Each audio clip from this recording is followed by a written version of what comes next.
So it is actually still daytime, although the sun is not shining today, which, yeah, it's sometimes a bit of a shame, but, you know, sometimes it's nice to not be too hot while working in the tropics. So I've only got one tree to plant today, so let's go and get on with that, shall we?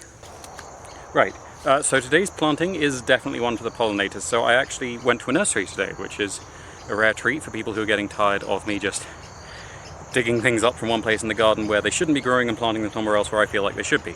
So today's planting is native. It is a Dombeya, which is a wild tree, something called a wild pear, although it doesn't have an edible fruit, that flowers very, very vigorously once it reaches flowering age.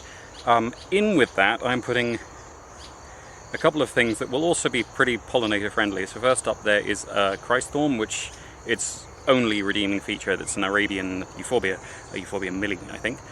The only redeeming feature of it really is that it produces red flowers almost year round, which really do a lot of the pollinators a lot of favours. They're always attractive to a lot of insects and even sometimes the sunbirds. I'm also putting around the base a couple of the two Cliffs Calico longiflora.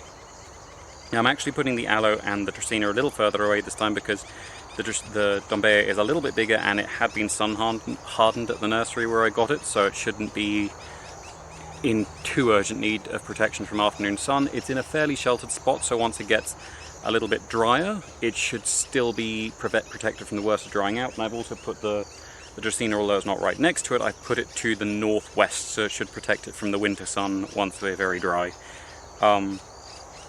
So it should help the base of it stay relatively cool and not too dry when that is a concern.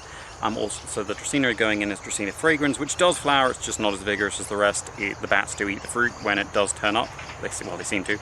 And then I'm also putting another Aloe Nieriensis, I think Nieriensis, one of the East African tetraploid aloes.